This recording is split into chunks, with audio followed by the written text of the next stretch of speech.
From the beaches of South Carolina and Florida to the desert of Nevada, the DeWalt Cup Series continues on for the second points race of the season at the Las Vegas Motor Speedway.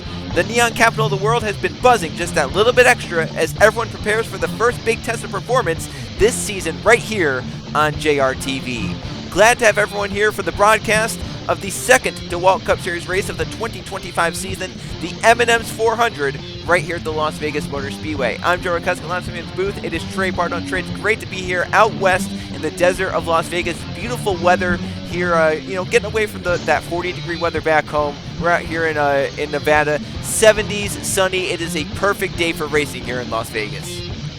Yeah, it is absolutely fantastic, Joe. We go from, like you mentioned, down at the pretty much as far bottom as we go on the schedule to as far, almost as far west as we go, I think. Yep, this is maybe the second or third farthest west track we'll go to. You have California races that beat it, but otherwise this is pretty far west compared to what we've been in, especially, where we started the season, both on the beaches on the East Coast. But speaking of those first two races, obviously the Budweiser Shootout, the non-points race at Myrtle Beach Speedway, and then obviously the biggest race of the season opener, Daytona 500, and we saw two teams really separate themselves from the rest starting out this season. EKH Enterprises dominated, as mentioned, in the Budweiser Shootout, so we know that they might have a pretty good short track package going for them. We'll determine that in a little bit. In fact, next week when we go to Phoenix, which is considered short track characteristics there. And then the Super Speedway of Daytona, we saw Tucson racing absolute domination with Brian Rodriguez getting to victory lane, Keegan Thompson finishing in third place. So Trey, 2 races in, we have one team that's done well at the short track, one team that's done well at the Super Speedway. Is there anyone that's really out ahead of someone of those two? Honestly, I mean, you could say there might be some favorites, but I still think it's too early to tell in the season, right? This is the first time we're going to be at an intermediate track, essentially, right? So maybe it could be a third team that could really shine at a place like this, but you definitely have to start to slowly kind of pick the people you think are really going to do, are going to be the top ones here at the beginning of the season. Something to watch out for. It's Tucson Racing, they dominated the 500, but they also ran very well in the Budweiser Shootout, even though they didn't get to victory lane in that one. You had Keegan Thompson, he finished inside the top 3. He led a lot of laps in that Budweiser Shootout race. Chris Jericho led laps in that race. They're both from Tucson Racing. At Daytona, Brian Rodriguez dominated, Keegan Thompson finished third. So Tucson has had some pretty good races so far to start. We'll see how they do at Las Vegas. Not really starting all that well. You have Brian Rodriguez. He started inside the top 12, but he's on the outside. Keegan Thompson's just outside the top 20. Chris Jericho back there with them. So we'll have to see if those guys can move their way to the front of the field when it matters most. But Trey, we talked about those two teams, EKH Enterprises and Tucson Racing, but it's your team, Me Motorsports, that's on top in the team championship after one race. I know it's just one race, it's Daytona, but it has to feel good to at least be on top for at least 1 week this season. Yeah, it's definitely gave the guys a lot of motivation to come here and perform well. As you can see, Seaman is starting inside the top 5, which is fantastic to see, and the other 2 are starting about mid-pack or so. So we'll have to see if the other ones can slowly make their way up. But these guys are as motivated as ever to try to hold that lead. We'll have to see. You mentioned Seaman starting at the front. Eli Bright will have to come from 26th. Matthew Burnett will have to come from 35th. It's possible to pass here at Las Vegas. You have to be on the inside, though, to do it, and you have to do it quickly because once those tires start to wear out, the inside loses really all grip, and it's going to be very hard to make passes work. Well, let's go through the top 5 starters for today's M&M's 400 here at the Las Vegas Motor Speedway. On pole, Gabe Willard for Southern Cross Racing, a team which really we didn't talk about too much at Daytona, but here they are starting on pole. Gabe Willard will have to see what that 27 can do and if Willard can keep that track position here at the Las Vegas Motor Speedway. Beside him, Roberto Crown Jr., one of the more impressive starts this season for this driver. Won the Budweiser Shootout and finished inside the top 10 at Daytona. Had to come from the back both times there. Now he has the track position at the start of the race. We'll see if he can keep it or if it might be some sort of opposite where he starts well and can't keep that track position. Tyler Belladonna for the lone Dodge team, Fitzwater Australia Racing, starts in third place. Belladonna will have to see. That Dodge team looked pretty good at Daytona, even though they didn't get the results they were looking for.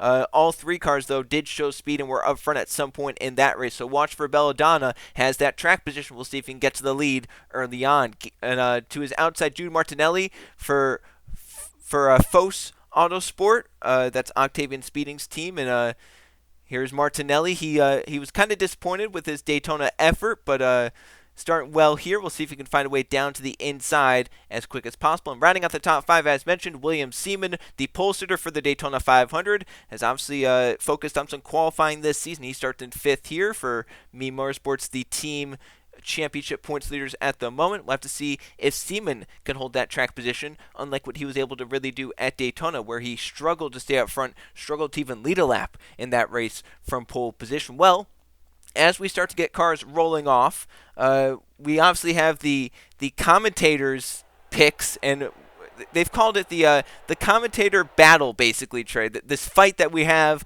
where we're going to be looking at our average finish position throughout the season. Last week you won it. You got Max Davis in 2nd place. My pick, Laura Chung, finished in 24th. So I got to go first this week. And as the Gatorade starting grid starts to roll along the left side of the screen, I go first, and I'm picking the driver who starts mid-pack, but on the inside, I'm going to pick this number 23, Jack Haas, for Galway Automotive. They showed some speed at Daytona, and I think that they have a pretty good intermediate program, and I think Jack Haas is going to show up to the front of the field when it matters most. Trey, who are you picking? Who are you going to try and follow up that 2nd place finish with?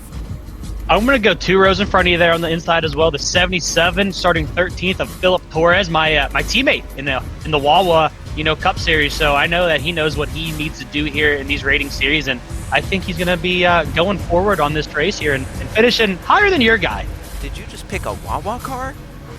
I don't want to talk about it. Oh my gosh! Well, you know what? It's a good pick though. Otter Island Motorsports, they had 3 fast cars at Daytona. Remember, Nathan Stapleton dominated that one, led the most laps. Couldn't find any of them up at the front at the end though, so we'll have to see how it all plays out. Well, we'll see pit stops today. It'll be our first pit stops of the season. They'll come just past the midway point. Around 28 to 32 laps is the fuel window, but we'll worry about that when we get to that. At the front, Gabe Willard in that Chevrolet for Southern Cross Racing steps on the gas, and it's go time in Las Vegas.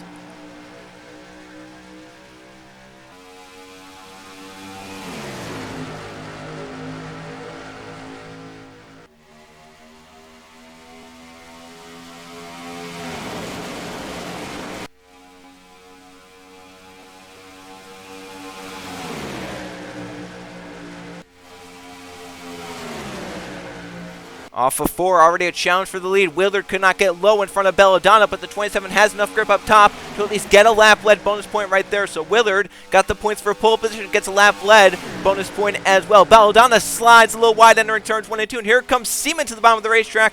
All that grip, and look at the run for the 00 down low off turn 2.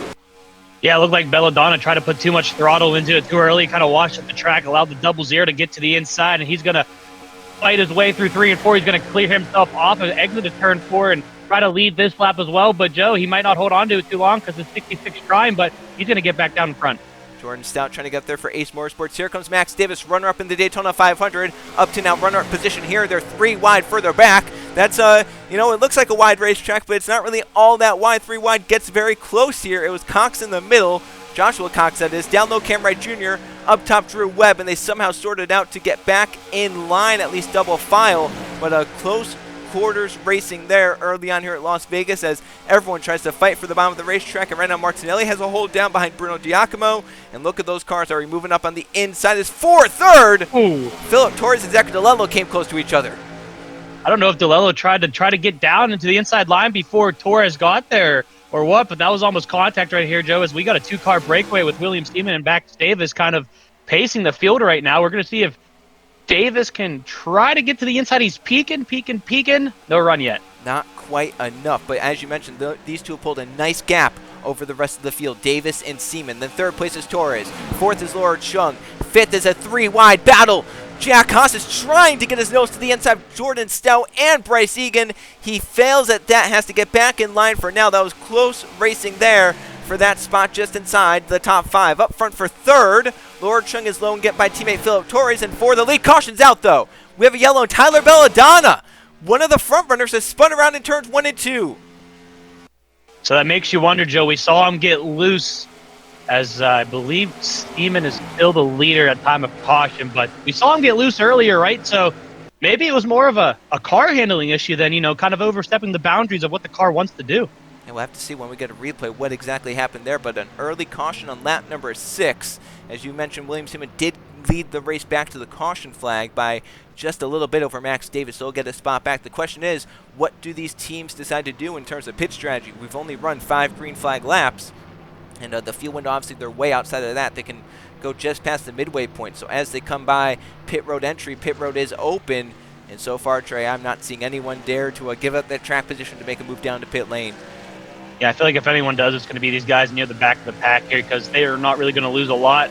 Burnett's going to go by. A lot of the other drivers are also going to go by and work our way through the field. The only one coming down, of course, is the one who has a lot of rear-end damage. Yeah, Tyler Belladonna obviously took a pretty hard hit into the outside wall with the back end and possibly maybe even the right side of that car as well. So the 07 Belladonna will come down for repairs, and we'll see what that Fitzwater Australia Racing team can do in terms of getting some repairs done on that number 07 Dodge. Caution flag is out early on. It's our first caution of the season. We'll go check out what happened in the M&M's 400 here at the Las Vegas Motor Speedway.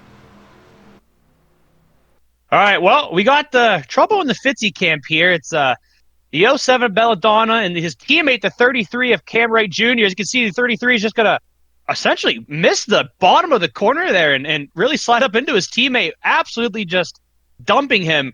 Belladonna in the outside wall, sliding down. Very, very nice job by everyone here, missing the sliding 07 cars. He's going to slowly bring it down the track. But, Joe, that's it's not what you want to see in the second race of the season. No, Zachary Fitzwater, they had pretty good teamwork at Daytona, but here Cam Wright Jr. missed the bottom and really wiped out Belladonna, which, I mean, those cars were together, so obviously they were running pretty well up in the top half of the field, but now Belladonna has heavy right side and rear end damage on the 07, as we'll go take a look at this crash one more time in full speed.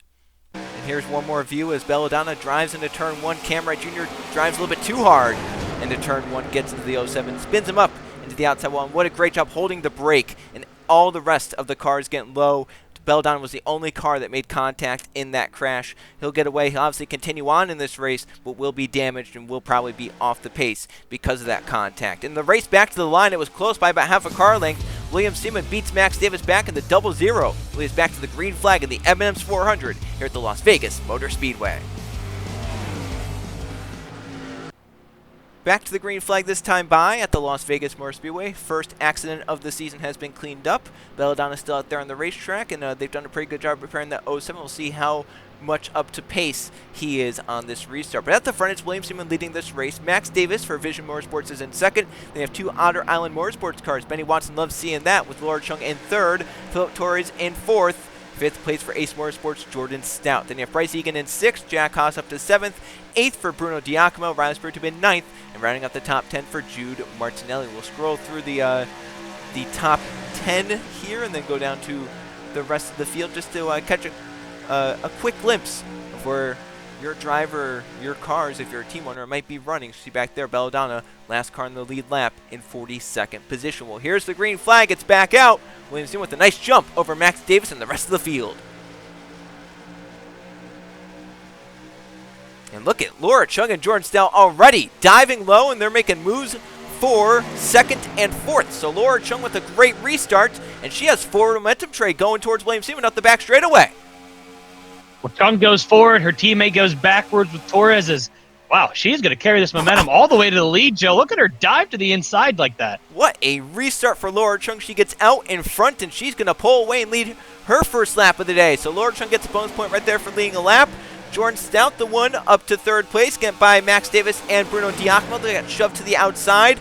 Bryce Egan, Riley Spiritu, Jude Martinelli are coming down to the bottom. As mentioned, once you get caught up high here, it's pretty hard to get back to the bottom. These guys like to fill those holes down low quickly. You see Bruno Diacomo taking a hole, getting down behind Martinelli, trying to keep Max Davis to the outside, but he gets tight, and I think Dave's going to have a shot to get down in line right there in front of the 05 car.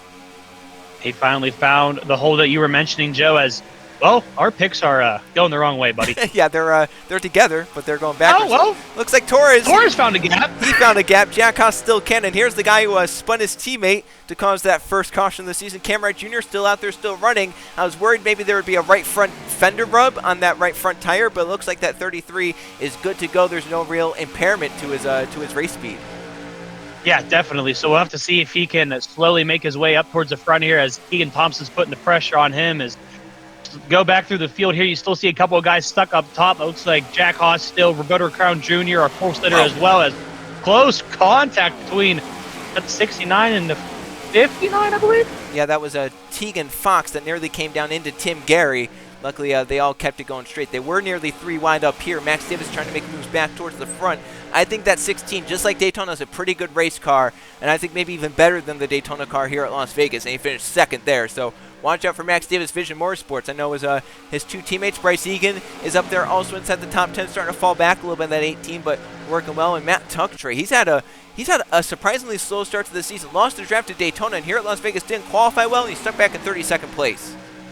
Yeah, very, very surprising coming from someone of his stature. He has a pretty good, record with these rating series, so it's off to a slow start as we're about to have a pass for third place here as the 28 of Riley Spurley makes a jump to the inside. The 66 is going to go really high up the track. I thought we were looking at 3 wide there for a second. Yeah, I thought Max Davis was going to dive it low because Martinelli kind of swashed up the track as well. But that 94, that line he took, it got him great momentum down the back straightaway. And here comes Jude Martinelli looking low for third place. He ran super well at one stage in the Budweiser shootout and had some good speed there. And here we are, another one of these tracks that are very important throughout the season, right? These intermediates and short tracks, they make up the majority of the schedule. So you want to be good at a track like this, and this is really the first big test for teams in terms of how well you're going to maybe do as the cautions back out. We have another, oh!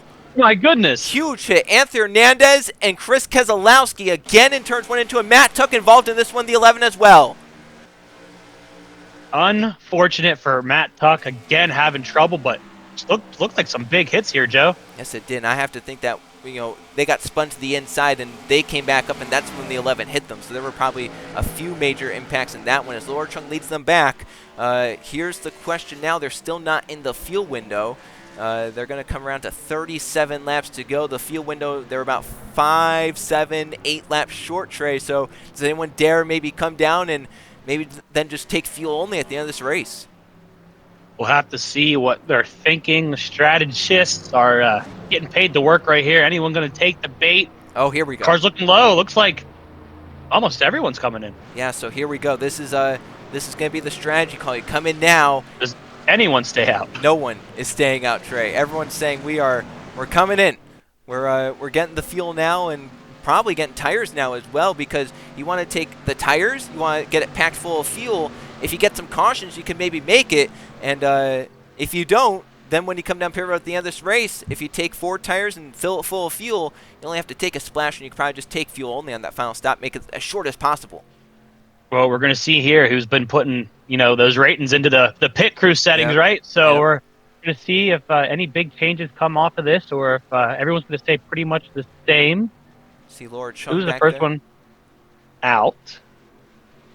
Oh, Max Davis looks like he had a good stop. William Seaman had a good stop as well. He'll drag Oh, it's going to be close. Laura Chung got it in the 79.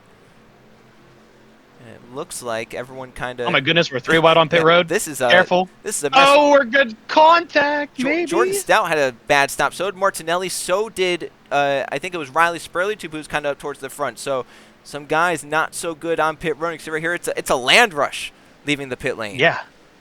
That was a slow car up top here. I was still trying to figure out. I think we're trying to figure out where we're supposed to be at. Everyone's... Look at the... where the pole sitter has fallen to. Yeah. Gabe Willard. All the way to the back as 59 looks like... Wasn't he involved in the wreck? No, that was the 57. They all look similar. Oh, The there it is. Well, 57 was the one involved.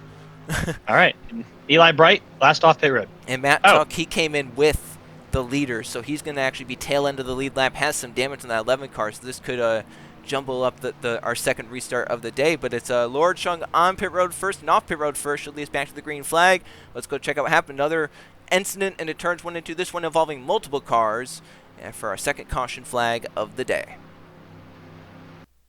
Well, the Fitzwater saga continues. Take a look at the 51 on the bottom here. It's going to send it in. Noah Brady just absolutely cleans out the 57 and sends them up the track into the wall. Unfortunately, Tuck drifted up the track at the terrible moment, gets collected, and here comes the 35.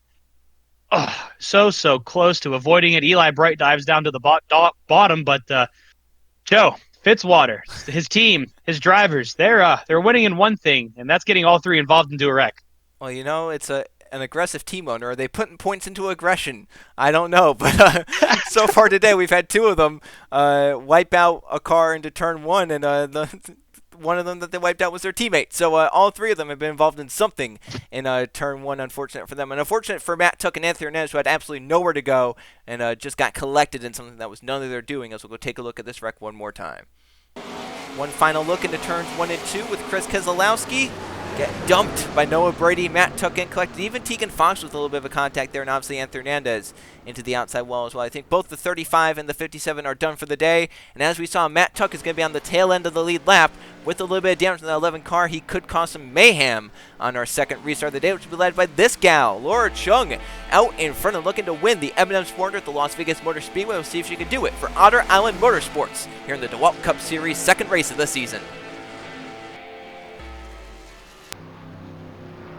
Coming back green here in the M&M's 400 at the Las Vegas Motor Speedway. These guys are just on the edge, outside edge of their fuel window. We'll have to see if they get cautions. Can they make it, or will someone try saving some fuel to not make a final pit stop in this race? Well, Laura Chung, she doesn't want to save. She wants to go, get out front and lead the end of this race. She still has the lead on and off pit road. William Seaman has been up there all day long. He's in second. Max Davis, one of the faster cars, is in third. His teammate Bryce Egan in fourth. Good stops for the Vision Motorsports camp, and a top 5 run for Jerry Chen. Southern Cross Racing, kind of out of nowhere for Chen. We'll have to see if that 36 can hold the track position. Obviously a good pit stop there. Bruno Giacomo is up in 6th, and you have Joshua Cox in 7th. Keegan Thompson, watch for him, one of those Tucson Racing cars, in 8th.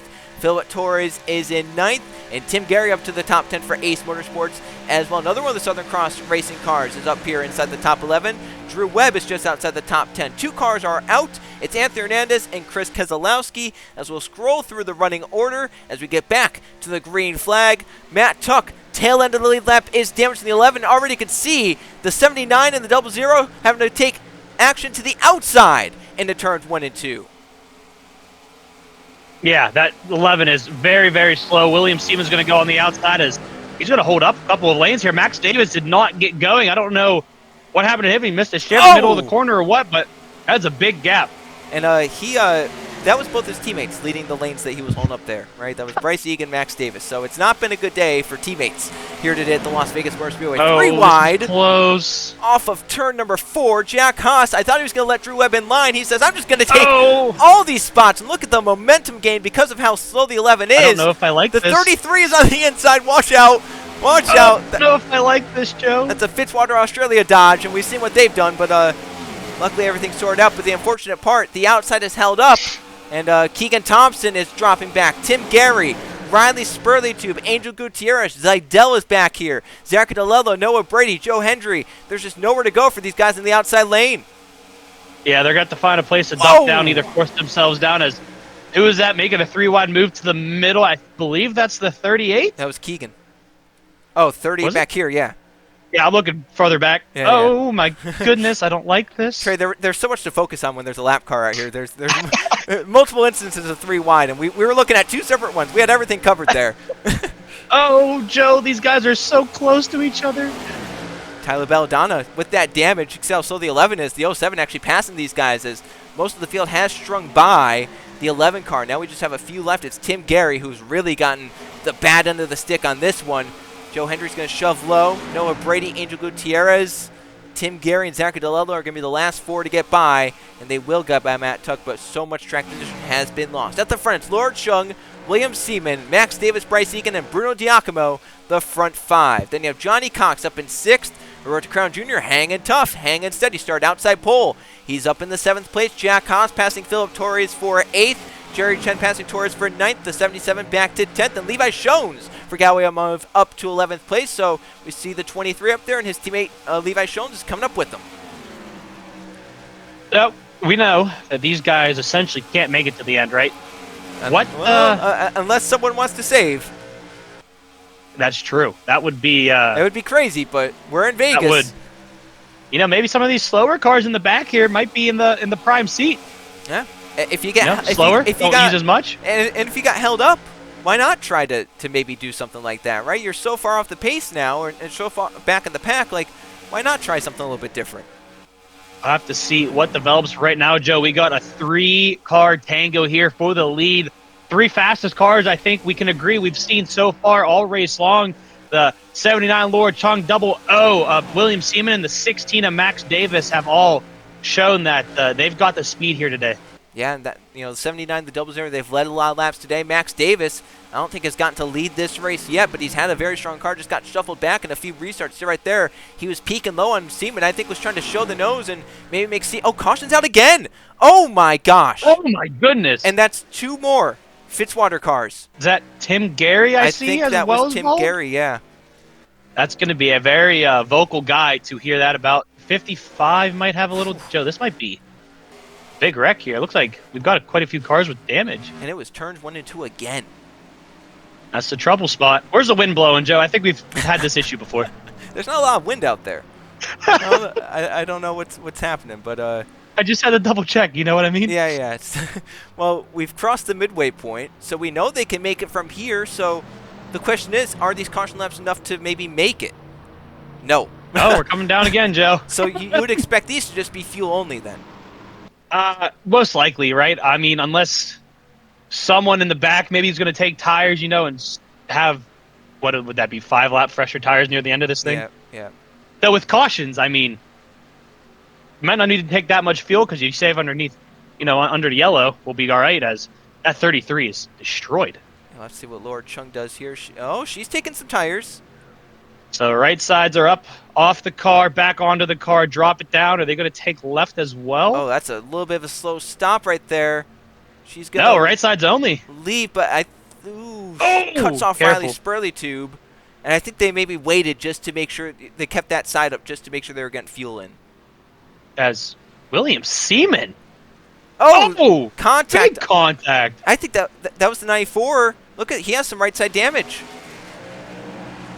Heavy what right has side happened? Damage. So this is what happens when you have different strategies on pit road. As you can see, as you mentioned, the 00 with the slow stop. I don't know if they struggled, tried to put extra fuel in the car, did left sides or what, but we are all jumping up here, Joe. Yeah, this is a mess. We've gotten some well, he might pit. Matt Tuck, I think, is gonna pit. We hope he pits. Yeah, we don't need that again. No, that was he's gonna come down there. Yep, there he goes. So Matt Tuck comes in, and now we have some new faces at the front behind Laura Chung. You have Johnny Cox for Crispy Fried Racing Ventures, Bryce Egan, the teammate to Max Davis, and Jack Haas is moving up there as well, along with Jerry Chen. So caution flag out, third time today. Laura Chung continues to lead. Let's go check out what happened. Another crash in turns 1 and 2. Well, third time's a charm. Same incident, same corner, same car involved since the first wreck. Stapleton overdrove it into Cam Wright Jr. Gonna almost look like he turned right. Drove him up into the wall. Well, Joe, right here, he's gonna wait quite a bit, hold the brake, slide up the hill, look at everyone coming at him. Scary moment right here. Slowly slide down the track. Wait for it. Unfortunately, the Spud Light car, Tim Gary, nailed him into Noah Brady. 55 DeLello is involved. Look at Eli Bright here. Puckering. He's still puckering.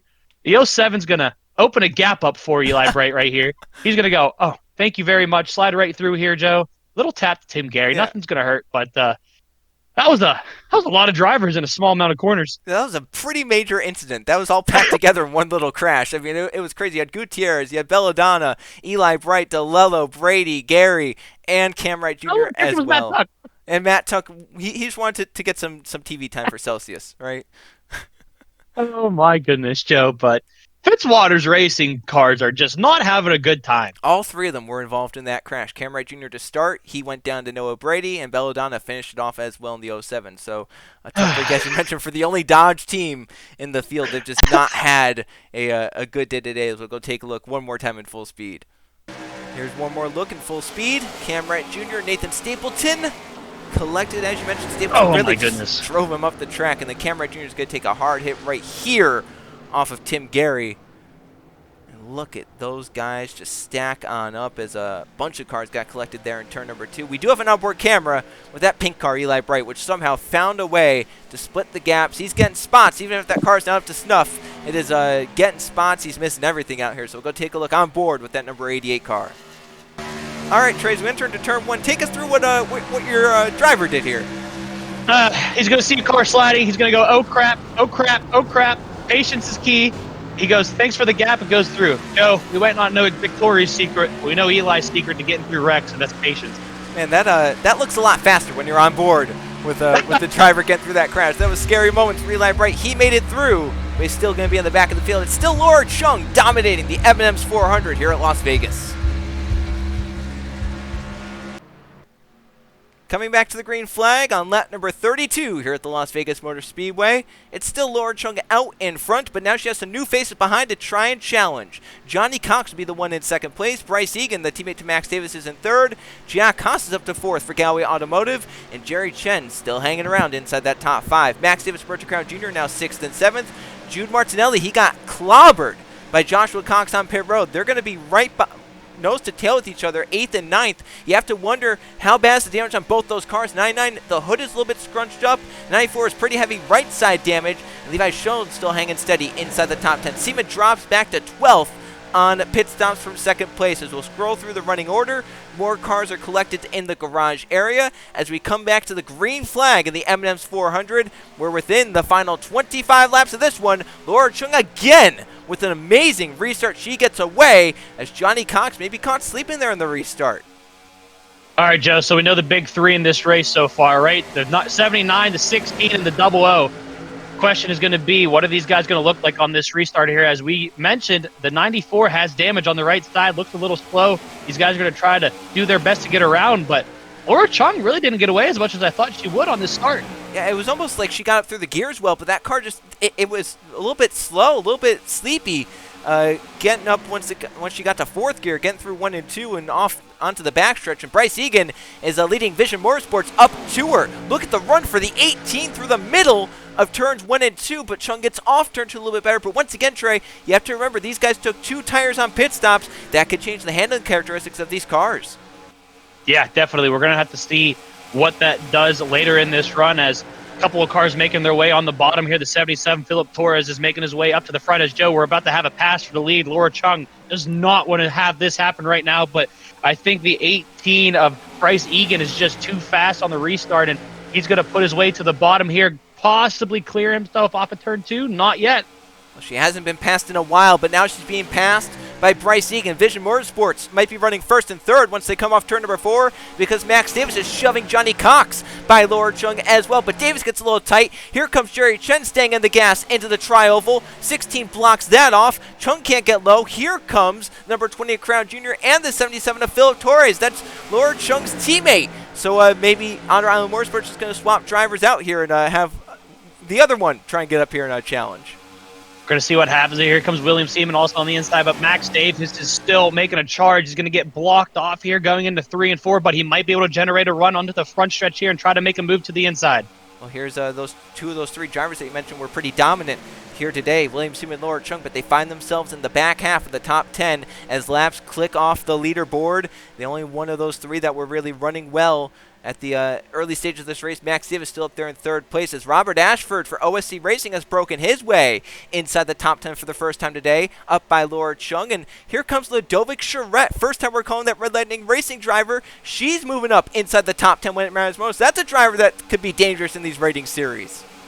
Yeah, definitely. Nothing wrong with making a late move, and she's doing the best that she can right now, trying to get past Laura Chung, who seems to be really struggling here after that restart, and as well as Nathan Stapleton caused an incident, but doesn't mean he can't make his way up through the field. Caused that incident, he gained spots. He's up now to 11th place, so that pit stop worked well for Nathan Stapleton, and the restart worked well as well. He's moving up just outside of the top 10. All of the Outer Island Motorsports cars are running well today. Philip Torres up there in 6th, Laura Chung led lap, she's in 9th, Nathan Stapleton's in 11th, so Benny Watson, he's 11th what he's seeing right now. Even though one of his cars aren't winning, he's still getting some pretty good points in. Definitely. We'll have to see how they can do. Maybe all 3 cars inside the top 10 near the end of this thing. But right now, Joe, we are kind of, I don't want to say a log jam, but this is close as we've had racing for the lead all day so far. It's really the 18 of Bryce Egan's kind of spaced himself out by about 2 car lengths, and then got a log jam of 3 to 4 or 5 cars here for second place. Matthew Hubert's got to be cheering on Max Davis to get by Johnny Cox's number 8. But that Toyota is holding the bottom lane well, and Davis can't find any sort of break in the armor to get by Johnny Cox's Crispy Fried Racing Ventures Toyota. But that 8, he's actually closed in a little bit on Bryce Egan this last lap. He's getting some draft, getting up close, but he got close. Now he's starting to fade off. You have to wonder if some of that dirty air is coming into play. Maybe you can get there. A little bit hard to make the pass, and with 15 to go, everyone's really pushing now. Oh my goodness, that was a late move. Jerry Chen making the move for David Dixon's team, Southern Cross Racing, but it's going to stick off turn 2. The 36 going for third. Wide. Crown Jr. is going to shove it to the bottom, 3 wide into turns 3 and 4. That's close, and he's sliding up the track. We good? Whoa! I didn't know we were going to go 3 wide, Joe. I don't know if they're going to make it through 1 and 2. I don't know if we are either. We got to be careful with Roberto Crown Jr. pushing up. So far, so good. He's going to get a shove through 1 and 2 by William Seaman on the bottom as well. He was getting help by Laura Chung. She found her way back to the inside, and I think we're good. I think we're all right. Look at Jerry Chen just power off the top of turns 1 and 2 to get back clear in third place, but it built a gap for the front 2 as Bryce Egan is going to catch his teammate Matt Tuck. Is Matt Tuck going to throw a wrench into the plans of his teammate in terms of the race victory? I'm not going to say yes or no as long as we don't catch him in the corner, Joe, but we'll have to see where we end up catching Tuck as William Seaman and Laura Chung have found themselves single file finally as looks like Tuck's going to give him the inside. Look at the little team. Whoa! That was a little bit closer than it needed to be. Yeah, I don't know what that was. Ooh, I thought Matt Tuck would have just stayed in the second lane, but he stayed in the 1.5 lane, it looked like. Everyone's going to try to get their way through it. I'm a little nervous for 1 and 2 here, Joe. We know what it's like. So far, so good, I believe, as we have a pass going on for second place. Jerry Chen is making the move to the inside of the 8, down the backstretch here. We're going to have to see if he can send it into 3 and 4, get himself clear, and make a run at that leader. That was near contact for second place as well in turns 1 and 2. Chen dove it to the bottom on Johnny Cox. They nearly made some contact. Holy cow, that was nearly contact. There would be 3 wide, staggered through the tri-oval. Johnny Cox gets back clear. William Seaman's diving low. Laura Chung's in the middle. She's going to back out. Crown Jr.'s up top wondering what in the world is going on around me. And Ludovic Charette's going to get about 3 spots in one corner. Yo, what is going on right now? I can't tell you, Trey. They know it's the final 15 laps are coming to 10 to go. They're picking it up because they need these spots now. It's hard to make these passes as the tires wear out. All right, well, we can calm down a little bit now. I like to say that, but you can't really. Ludovic Charette, she's still making her way to the inside, but here comes Max Davis yet again, Joe. He's just like the 62 last week. Count him out, finds his way right back up into this mix, and he is going to make a charge to the front as well as Stapleton. Oh, look, Yeah. the devil. Yeah, where did Ryan Rodriguez, where did Jacob Miller and Justin Seidel come from? They're inside the Joe, top 15. Getting new names inside this top 10 here at the end of this thing, and it is absolutely fantastic. You see Philip Torres as well, the 38, making their way up to the front. Joe, we are getting a mixture of a little bit of everyone here. Alex Samatale back there in the 09 is making some moves, trying to get up. 2 cars have broken away, though, from the logjam behind, and Jerry Chen is actually running Bryce Egan down. So now we have Egan versus Chen for the lead. If they start battling, Seaman, Charette, Davis, and Stapleton are there to pounce if these front 2 slow each other down. And Jerry Chen has a great run into the tri-oval. Over the back bumper, Bryce Egan will he make a move into turn number 1? Not quite close enough, but he is right on the bumper of Egan through turns 1 and 2. Do we know if Jerry Chen took tires on this last pit stop? I believe he just took 2 like the rest, like everyone else. All right, interesting. Well, it's working out for him, Joe. He's definitely got the long-run car here, waiting for Jerry Chen to figure out where he wants to pick his corner, looking low off of turn 4. Is he going to make a move down on the front stretch? Not quite yet. Bryce Egan is still leading the way here, going on the lap 48. I know these guys behind them are just kind of biding their time until they start racing as we got a 3-car battle for third. Yes, we do. Ludovic Charette has brought Nathan Stapleton to the back bumper of William Seaman behind them. Jordan Stout is making moves inside the top 10. Brian Rodriguez, for the first time today, is inside the top 10. Justin Seidel is now inside the top 10. Max Davis is starting to struggle in the number 16 car as Seaman climbs the hill from third place. Charette's through to third, Stapleton through to fourth, and Johnny Cox might look for fifth. As up front, Jerry Chen still over the back of Bryce Egan, and with 6 laps to go, he's close but can't quite make the move yet.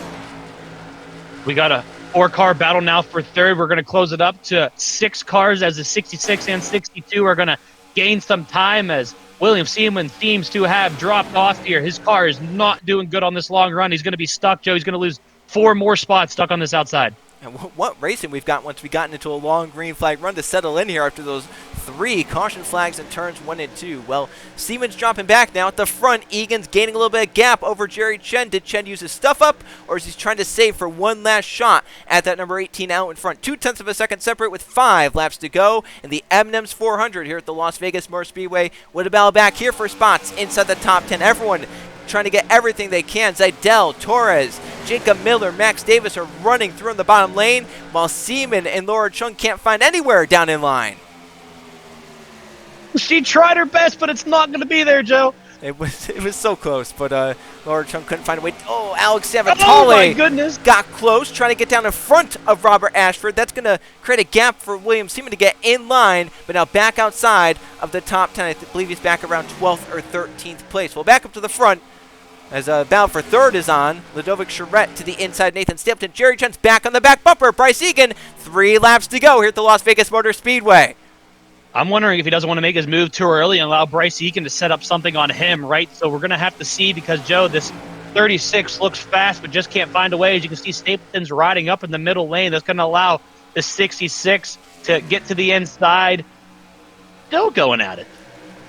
Stapleton gets down in front of Jordan Stout, so he'll keep that 4th spot, trying to get back up to Ludovic Charette for 3rd. Back to the front, 2 laps to go. Jerry Chen is all over the number 18 of Bryce Egan, but has not yet found a way to make a move stick on that number 18 car. Will he find a way in these final 2 laps? You saw the 07 ahead. I don't think Belladonna will become an issue. I think we're going to stay clear of lap traffic to the end. It's a 2-car fight for the victory here at Las Vegas. White flag this time by Bryce Egan, leading for Vision Motorsports, trying to get to victory lane for Matthew Hubert, but Jerry Chen for Southern Cross Racing and David Dixon is trying to get to victory lane. White flag and final lap of the M&M's 400. What is Jerry Chen going to do here? Going into 1 and 2, he's still all over the back bumper, but is he going to have enough time and enough of a run to really make a move going into 3 and 4, Joe? I just don't think he's going to be able to create something here. Yeah, I think he's gotten close. It's back there 3 wide for spots inside the top 10. But through 3 and 4, it's a single file fight. Bryce Egan and Jerry Chen off of 4. Chen gets a run, but it's not quite enough. Bryce Egan wins in Las Vegas. The battle is on. His cars had to come down pit road. Look at this mess back here as they come to the line.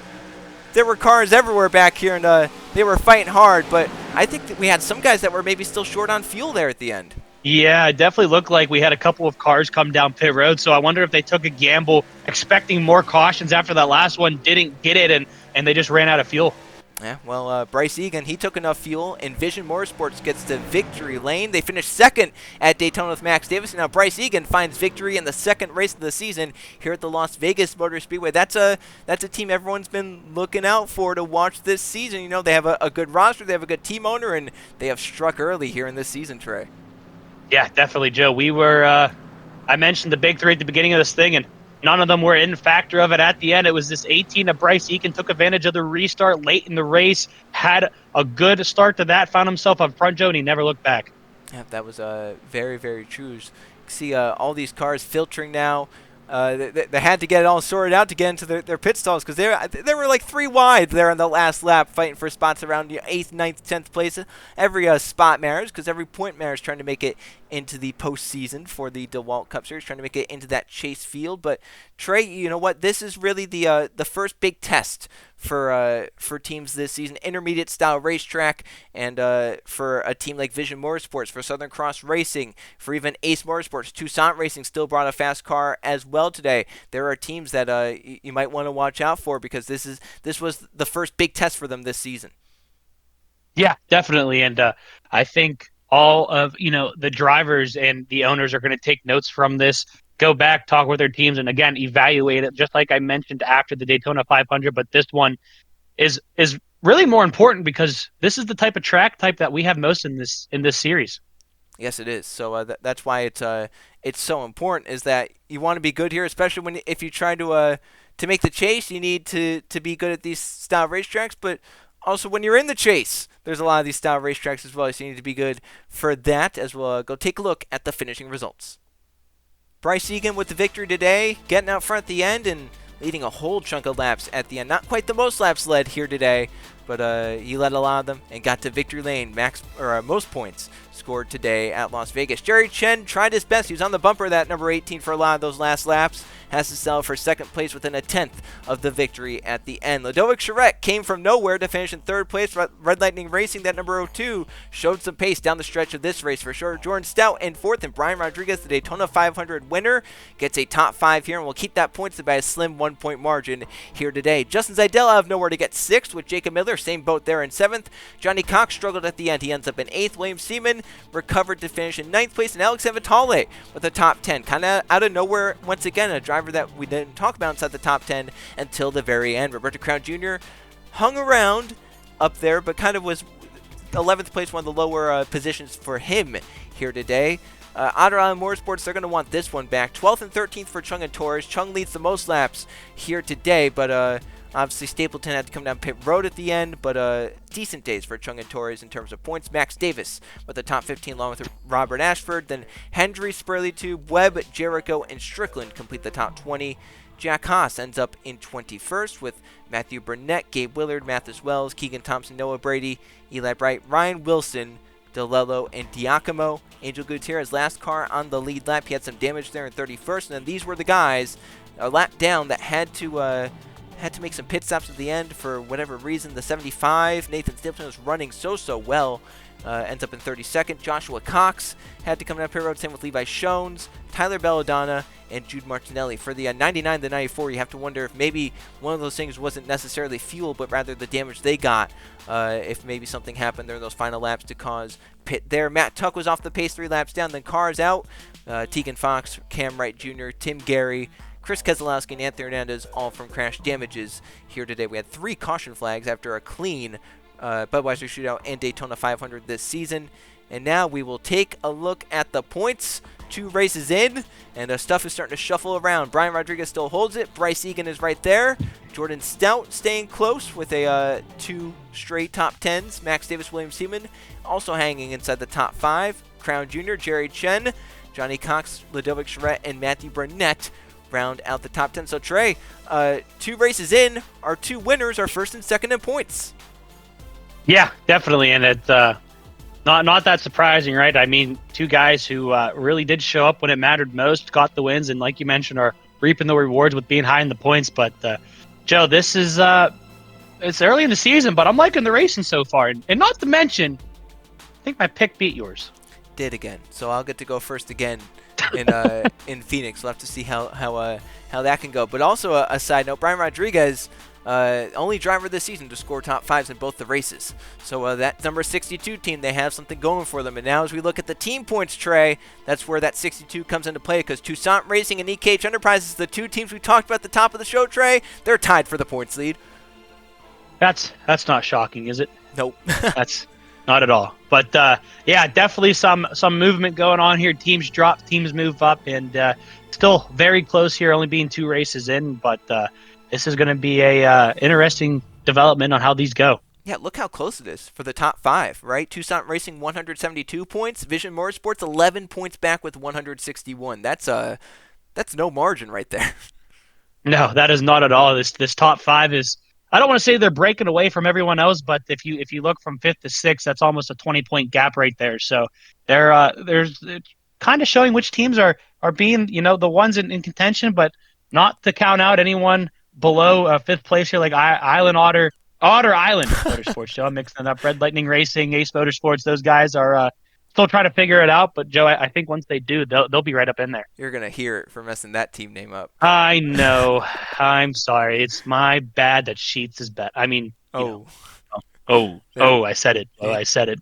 It almost rolled off. But yeah, I'd watch out for Otter Island Motorsports and Southern Cross Racing. They had 2 good days here at Las Vegas, so I'd watch for them to really close in. But now we're done with the Las Vegas race, and we're staying out west for our next time out on JRTV. We're going racing at technically a short track. It's considered a short track in game, so it has short track characteristics. The Phoenix International Raceway is our next stop for the Lenovo 500, so tune into JRTV for that. That's next Monday, and then 2 Mondays from now we'll be heading a little bit less west, but still kind of further west. We're at the Texas Motor Speedway there, so be a fun few races, and really this is a stretch of of the season, stretch of the schedule where teams and drivers are really focused on honing in their skill aspects in terms of the ratings, because this is a big stretch, Trey, to determine if you're going to have what it takes or not. Yeah, definitely. It's going to be interesting to go in there and see if, anything changes really, right, between the teams and how everyone handles. But only time's going to be able to tell. Well, what a race it was today. Bryce Egan ends up in victory lane. Congratulations to he and Vision Motorsports' Matthew Hubert for a dominating day here in Las Vegas. For Trey Bart, I'm Joe Rakowski. So long, but tune in next time out, next Monday, to JRTV for the third DeWalt Cup Series race from Phoenix.